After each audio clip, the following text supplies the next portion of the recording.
Excuse me. Oh, yes. Hello. The man who abandoned me 40 years ago appeared before me as a dying patient. What happened between these two? If you're curious, before the story begins, please subscribe and like this channel. Main story begins. The sound of winter piano is especially cold. Every time fingertips touch the white keys, memories frozen like ice come alive.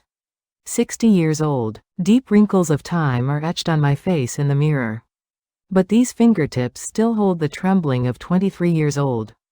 People ask me, why do you still play piano? I don't answer. How can I tell them? What these fingertips remember isn't music, but the body temperature of that person who left me 40 years ago. Ms. Anderson, you're here again today. Rose Garden Nursing Home in Manhattan, New York.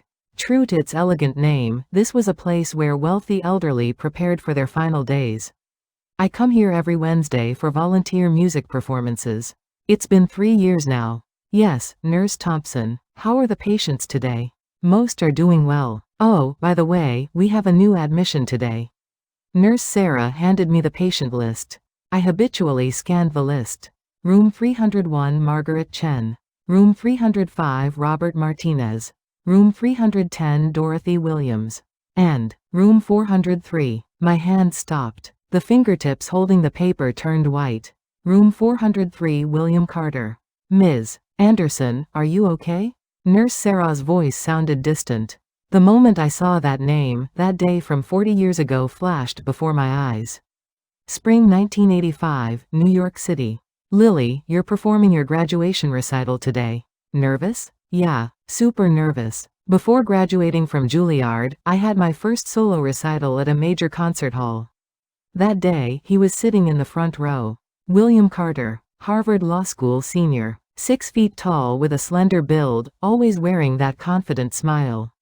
After the performance, he came backstage. Lily, you looked like an angel today. His eyes sparkled. Thanks, William. Hey, I have something to tell you. He took my hand. It was warm. Marry me. My heart stopped. What? What did you say? After graduation, I want to marry you. You become a pianist, I become a lawyer.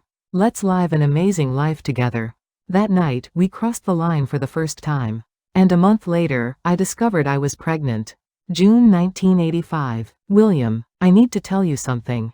June 1985, I met him with an excited heart. But his expression was strange that day. Lily, yeah, I'm sorry. My heart sank. What are you suddenly talking about? I have to get married. What? My father's company is on the verge of bankruptcy. If I marry the Montgomery Financial Group chairman's daughter, we can save the company. I froze in place. William, you're joking, right? I'm sorry. Really sorry. I'm carrying your child. His face turned white. What? 1 month along. Our baby. He was silent for a long time. Then finally, he spoke. Lily, I'm sorry, but the baby. Can't you terminate it? Hearing those words, my world collapsed. What did you just say? I'm sorry, really sorry, but I have to go through with this marriage. My entire family depends on it. I looked straight at his face. Leave, Lily, never appear before me again. And so he left, and I had the baby alone. Ms. Anderson, are you really okay? Nurse Sarah's voice brought me back.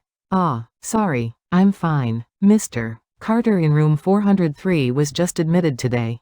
Terminal lung cancer. His family says he has about 3 months left. 3 months? That man has only 3 months left. He said he wants to hear music, especially piano performances. My heart began racing. Should I perform for him? Yes, that would be wonderful. He didn't specifically request it, but music therapy helps terminal patients so much. I slowly nodded. Room 403, the reunion. I opened the door. A white hospital room, the quiet sound of an oxygen machine, and a man in a wheelchair, gazing out the window. I couldn't breathe. His face, seeing him for the first time in 40 years. The man who once wore a smile like he owned the world. But now he was an old man consumed by illness. His hair had turned completely white, and his gaunt face showed prominent cheekbones with no vitality. Mr. Carter, it's time for music therapy. Carter, it's time for music therapy. The nurse said quietly. He slowly turned his head toward me, and our eyes met. I held my breath. Would he recognize me? My heart pounded like it would burst. But there was no recognition in his eyes. Hello, I spoke in the calmest voice possible. I'm Lily Anderson, a volunteer pianist who performs here. He stared at me for a moment, then slowly nodded. Music. I like it. His voice was hoarse. What kind of music do you like? Classical, especially Chopin. That moment, my hand trembled. Chopin, the composer we listened to together 40 years ago. I understand. I'll perform for you. Chopin Nocturne No. 2. I sat at the small digital piano in the corner of the room.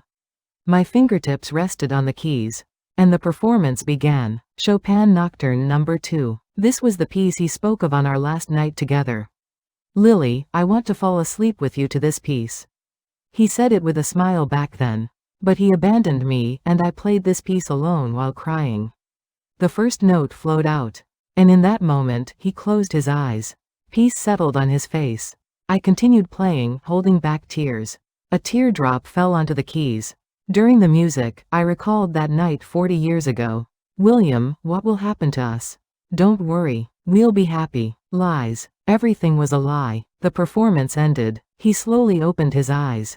And, Lily, I swallowed. What did you say? He looked straight at me. Your name is Lily, you said? Yes. I once knew a woman named Lily. My hand trembled. She played piano really well. He smiled faintly. Hearing your performance reminded me of her. I couldn't say anything. Did he not fully remember me? Or was he pretending not to know? Mr. Carter, please rest. I'll see you next week. Thank you. I closed the room door and went out to the hallway. Then I collapsed against the wall. Seeing that person again after 40 years. The person who abandoned me. The father of my son. He remembered me, definitely, but he pretended not to know. Why? Mom, did your volunteer work go well today? On my way home, my son Henry called. Yeah, it went well. Your voice sounds strange. Is something wrong? Henry was a perceptive child. No, I'm fine. Mom, are you thinking about Dad again? Henry doesn't know about his father. I've hidden that story my entire life. Henry, Mom is fine. Don't worry. Okay. Mom, I love you. I love you too. After hanging up, I sighed. If Henry found out that his father was the famous William Carter, chairman of Carter Enterprises, and that his father is dying, how would Henry react? I visited the nursing home again. Will you start with room 403 today? Nurse Sarah asked. Yes, room 403. I opened the door. He was sitting in his wheelchair, looking out the window. Mr. Carter, hello. He slowly turned his head. Ms. Anderson. He remembered my name. What piece would you like to hear today? The piece you played last time. Could you play it again? Chopin Nocturne No. 2? Yes, I liked that piece. I sat at the piano and played that piece again. During the music, he kept his eyes closed. When the performance ended, he spoke quietly. Ms. Anderson, have we met before? My heart sank. What do you mean? Your voice. I feel like I've heard it somewhere. I answered calmly. I think this is our first meeting? I see. He nodded, but his eyes held certainty. Then, the room door opened. Honey, how are you feeling today? A middle-aged woman in glamorous clothes entered. She carried a designer handbag, and a diamond necklace sparkled around her neck. The wife. The daughter of the Montgomery Financial Group chairman. The woman he chose, abandoning me. Who are you? She looked at me sharply. I'm Lily Anderson, a volunteer musician who performs here. Oh, you're the music teacher. She smiled briefly. Be careful. My husband is sensitive. He gets uncomfortable if just anyone approaches him. Her words were kind, but carried a warning. Don't worry. I'm just here to play music. Good. That's fine then. She approached her husband and held his hand. Honey, the kids are coming tonight. Okay. William Carter answered, but his voice had no energy. I quietly left the room. 11 p.m. that night. I was lying in bed, staring at the ceiling. Then an unknown number called. Hello? It was a man's voice. Is this Ms. Lily Anderson? Yes, but who is this? I'm James Morrison, secretary to Chairman William Carter.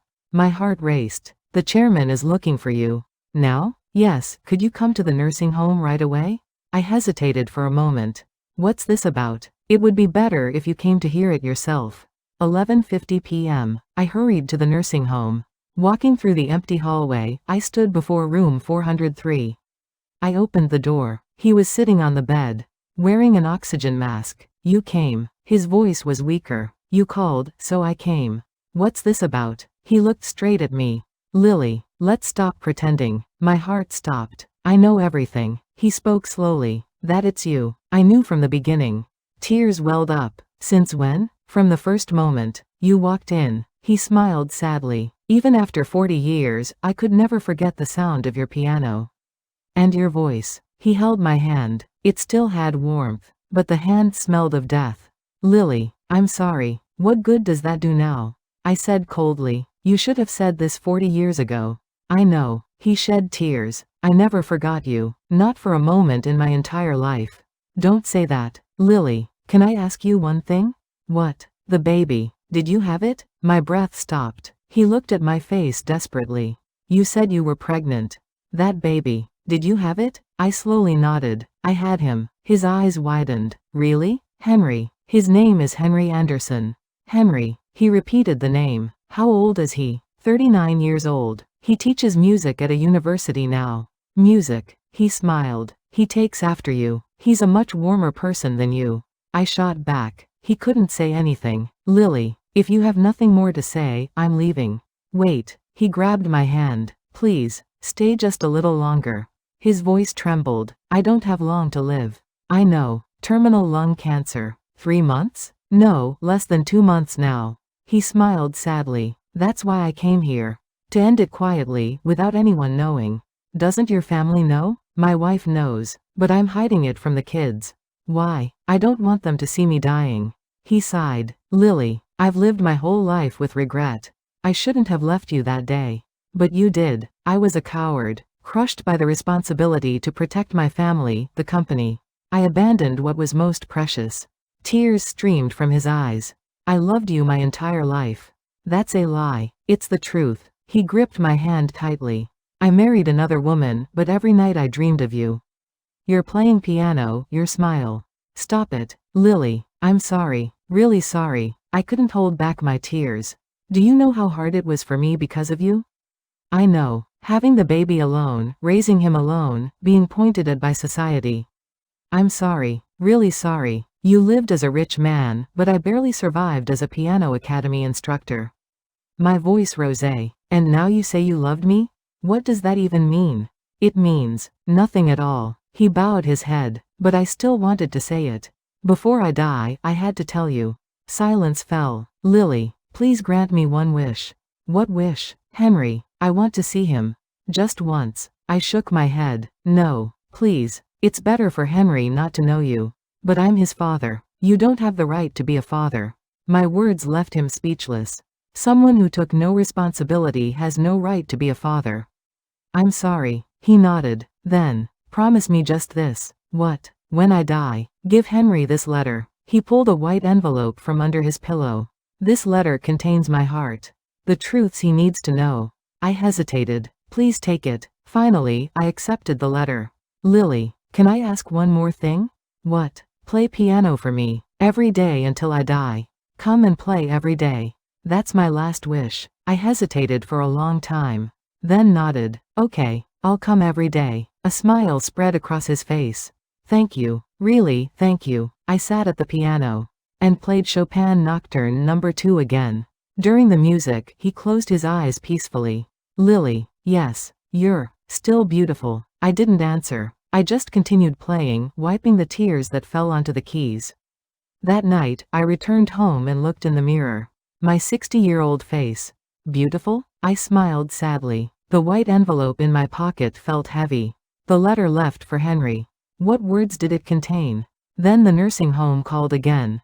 Ms. Anderson, it's an emergency. What happened? Chairman Carter suddenly lost consciousness. What? And his wife is looking for you. She says to come immediately. I hung up and rushed to the nursing home. What on earth had happened? And why was his wife looking for me? Love sometimes lasts longer than memory. It doesn't disappear just because you forgot it, it keeps playing somewhere in your heart. Two people meeting again after 40 years. A love already too late. Meeting that person again at the nursing home. 6 a.m. I rushed to the nursing home.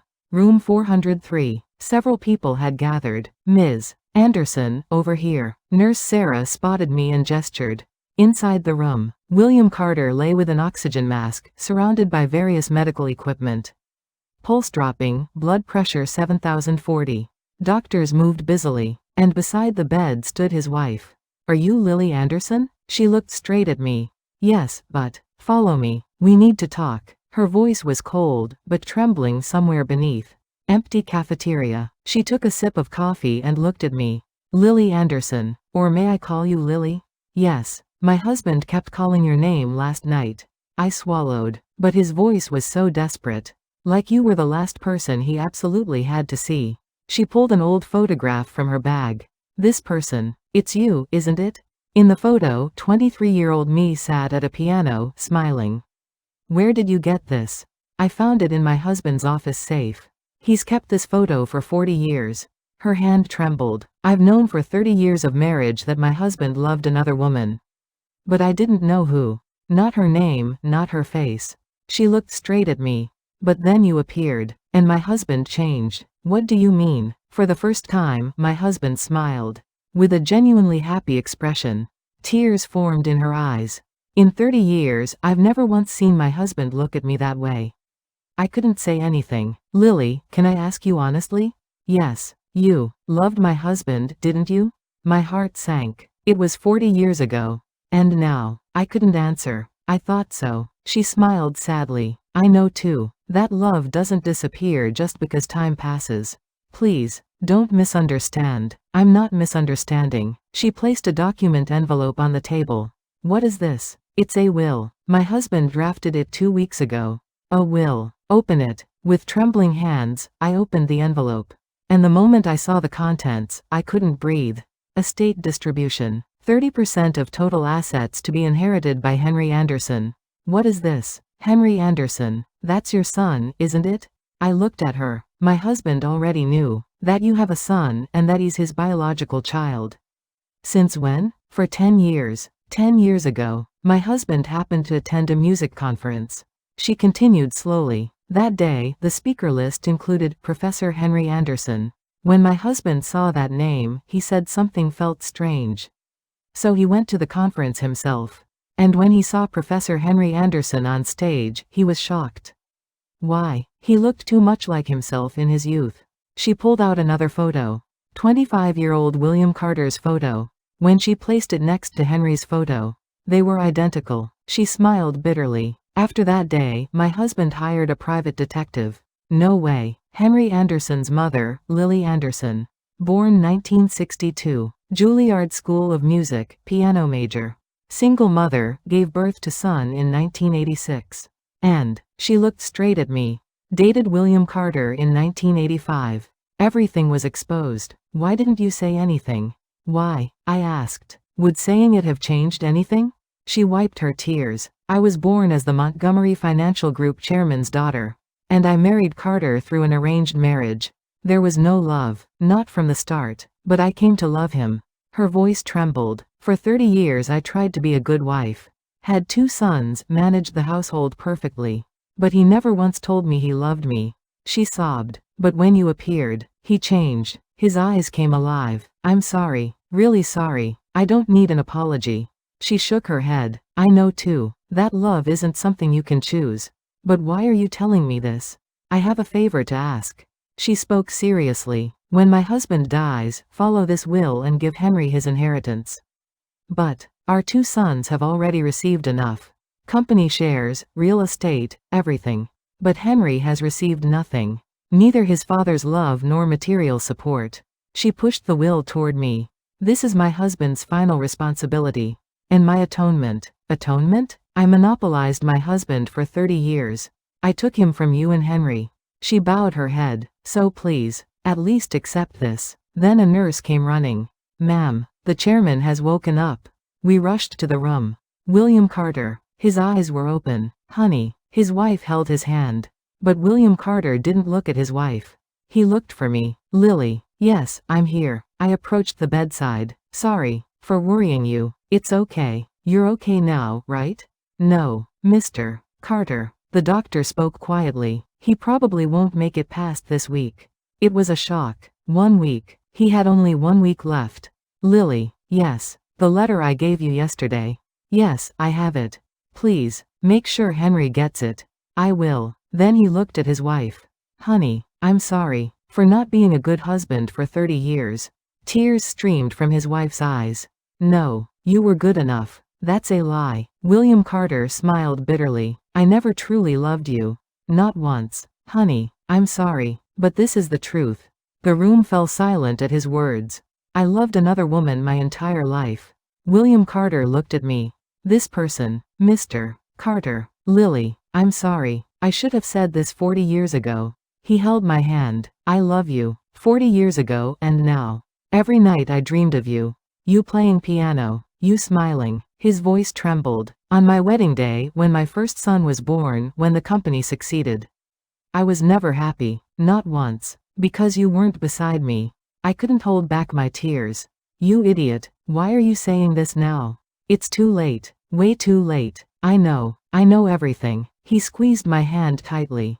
But I had to say it before I die. Otherwise I'd regret it forever. Then the room door opened. Mom. It was Henry. Henry, why am I here? The nurse called me. Said you were here. Henry looked around the room. Then his eyes met William Carter's. They stared at each other wordlessly. Henry's face and William Carter's face. So much alike. Mom, who is that? Just a patient. I answered quickly. But William Carter stared at Henry intently.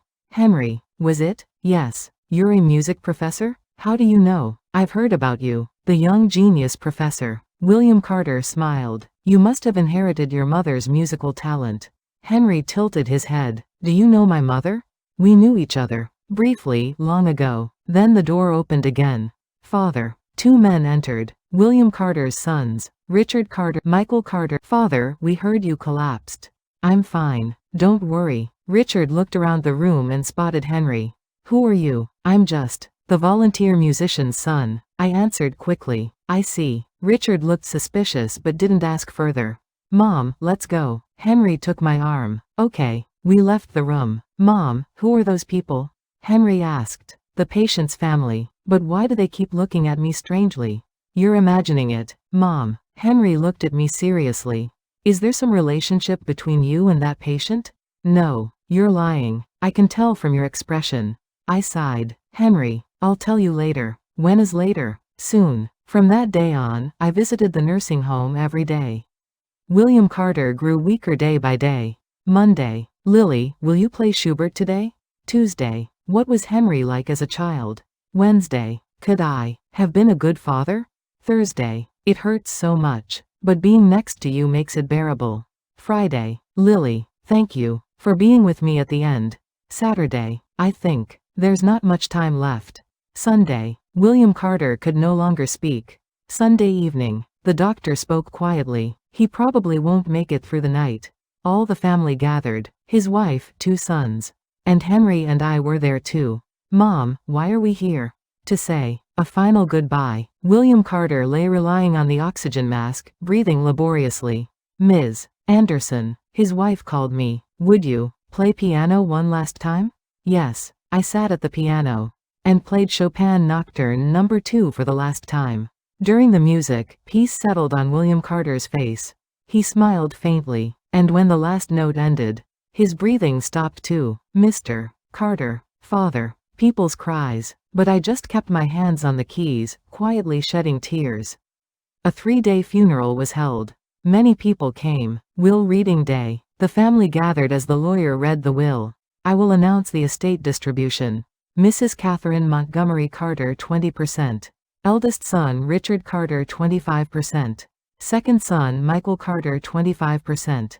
And, the lawyer paused, Henry Anderson 30%. What? Richard jumped up. Who is Henry Anderson? That's me, Henry said in a trembling voice.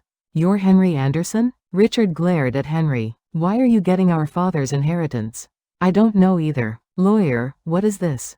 The lawyer pulled out documents. According to the will, Henry Anderson has been confirmed as the deceased's biological son. What? Richard and Michael's faces went pale. DNA test results are attached. The lawyer placed documents on the table. Therefore, Henry Anderson is recognized as a legal heir. Silence. Shocking silence fell. Then Henry looked at me. Mom, what does this mean? Tears streamed down. I'm sorry, Henry. I'm sorry. Wait a minute, Richard shouted. This doesn't make sense. Giving 30% to an illegitimate son who just appeared? The will is legally valid. This is fraud. Then the wife spoke up. It's not fraud, Mother. It's true. Henry is your brother. The wife spoke quietly. My husband had a woman he loved 40 years ago. She looked at me. That's her. Everything was revealed. Henry collapsed into his chair. So, my father was Chairman William Carter? Yes. I nodded. I'm sorry for hiding it your whole life. Mom, why didn't you tell me? Henry began crying. I grew up my whole life without a father. I'm sorry, but there was a father? And he was chairman of such a big company? Henry's voice trembled. Why did he abandon me? Why did he ignore me? Henry, did father love me? I pulled out the white envelope from my bag. Read this. What is it? The last letter your father left. Henry opened the letter with trembling hands.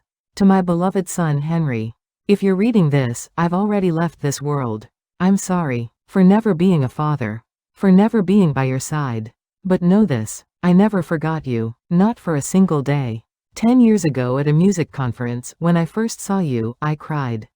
Seeing you looking exactly like me in my youth, I was so proud. Your mother is a great person. She gave birth to you alone, raised you, and made you into a wonderful person. I was just a coward. Unable to take responsibility, unable to protect the people I loved. Henry, please don't hate me. And please love your mother.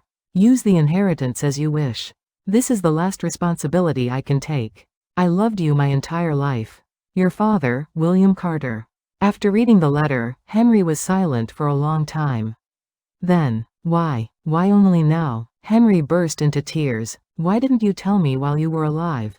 Henry, even once, just once. I wish you had called me son. I hugged Henry. I'm sorry. Mom is sorry too. Leaving the funeral home, the wife stopped me. Lily, yes, thank you for being with my husband until the end.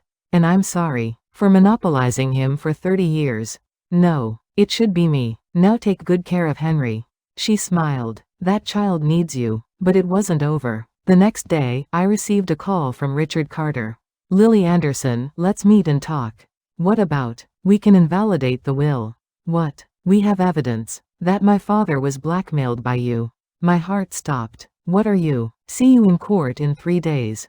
The call ended. A new war was about to begin. 3 days later, New York Family Court. Court is now in session. The judge's voice rang out. Henry and I sat at the defendant's table, while Richard and Michael sat at the plaintiff's table. Plaintiff may begin. Richard's lawyer stood. Your Honor, this case is clearly a state fraud. On what grounds do you make that claim? We'll present evidence. The lawyer pulled out documents.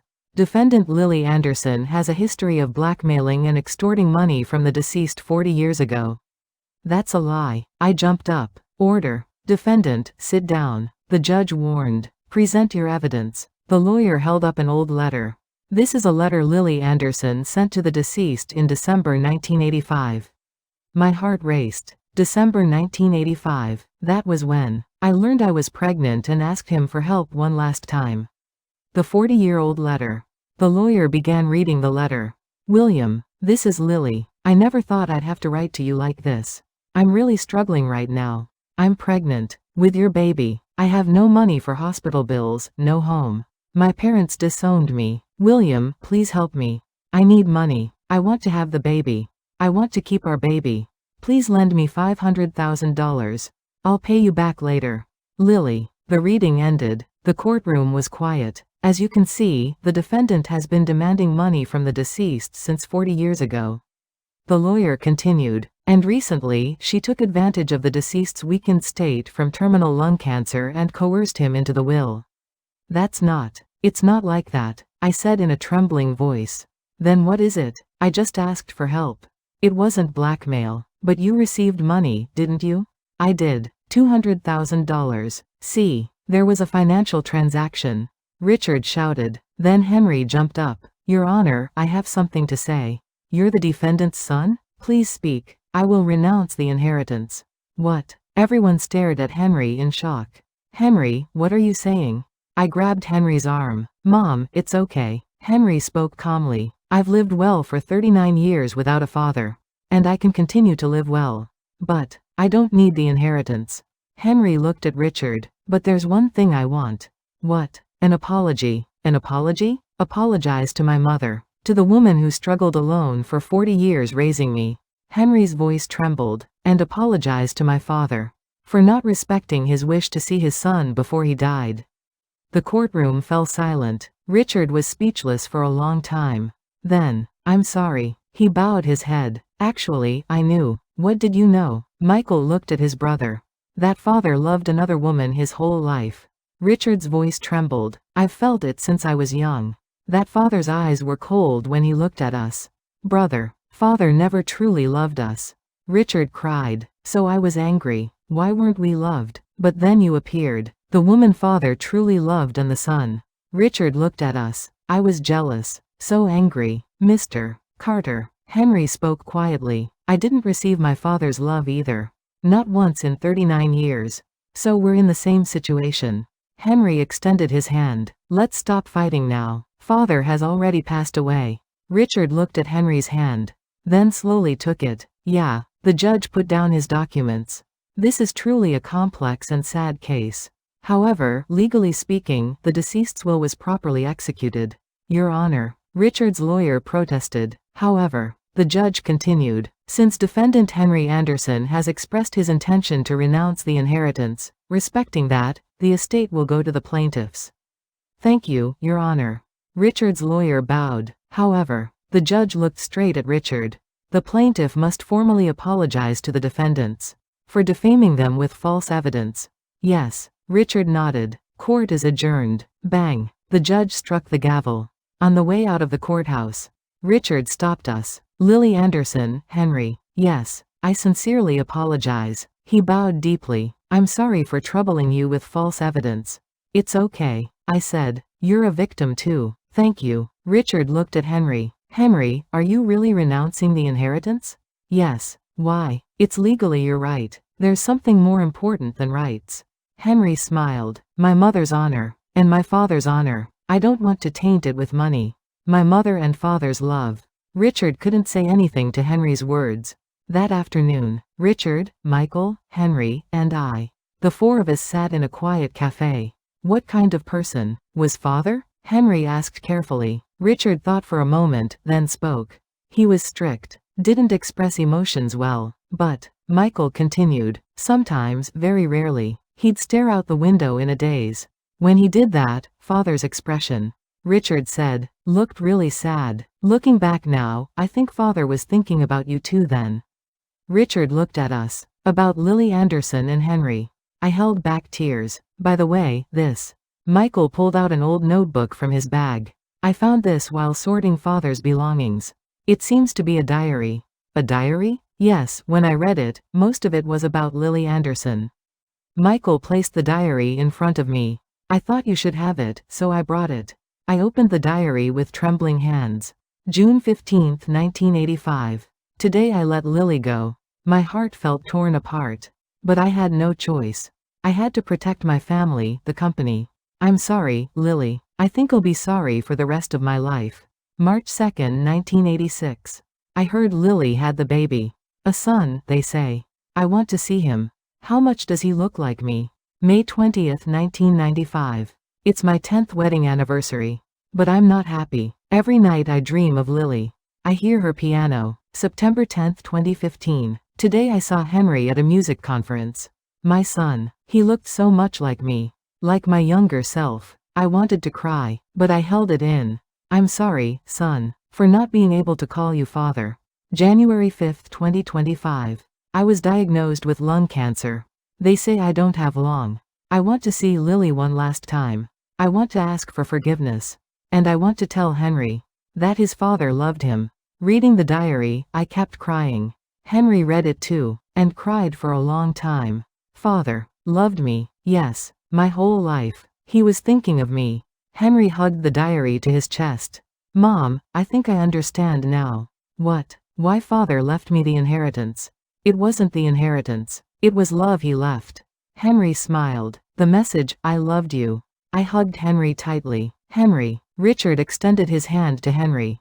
Can we be brothers? Are you serious? Yes, I'm serious. Richard smiled. Actually, I needed brothers too. Someone I could truly share my heart with. Mr. Carter. Brother. Richard patted Henry's shoulder. It's late, but please take care of me. Tears streamed from Henry's eyes. Brother. Thank you. They hugged. A brotherhood formed after 40 years. Watching them, I thought William Carter must be smiling. Mom, I'm having dinner with my brothers today. Henry said in a bright voice. That's good. You're getting along well. Yes. They're really good to me. Teaching me about the company. The company? Yes, I'm working as a director at Carter Enterprises Cultural Foundation now.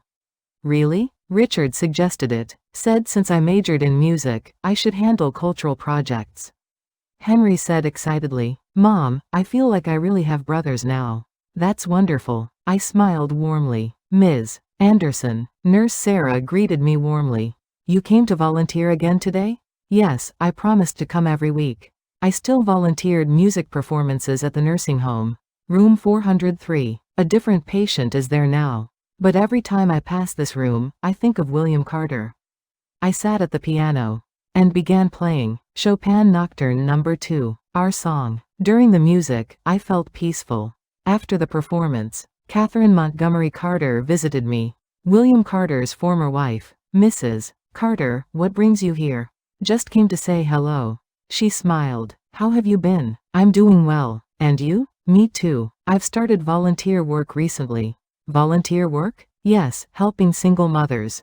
She spoke quietly. Women raising children alone like you. It's so hard. So I want to help them, even a little. I held her hand. Thank you. I should thank you. She cried. Thanks to you, my husband's last days were happy.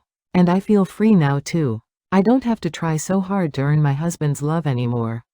She smiled sadly. Now I'm going to live for myself. That's good. We held hands for a long time. Two women who loved the same man. But now we've become friends who understand each other. Everyone, welcome. Henry stepped onto the stage and took the microphone. Today is a special day.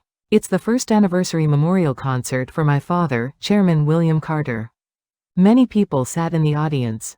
Richard and Michael, Catherine Montgomery Carter, and numerous guests. My father loved music his whole life. Henry's voice trembled. He especially loved piano performances. Today, we have the pianist my father loved most. Henry looked at me. My mother, Lily Anderson. Applause erupted. I slowly walked onto the stage. Sat at the piano. All eyes focused on me. I closed my eyes and remembered my 23-year-old self playing piano while dreaming, and William Carter, him smiling beside me. My fingertips rested on the keys. The first note flowed out. Chopin Nocturne No. 2, our song. During the music, I returned to 40 years ago. Back then, we were happy. Though brief, we truly loved each other. And that love bore beautiful fruit. Henry. The performance ended. The audience was silent. Grandma, teach me piano.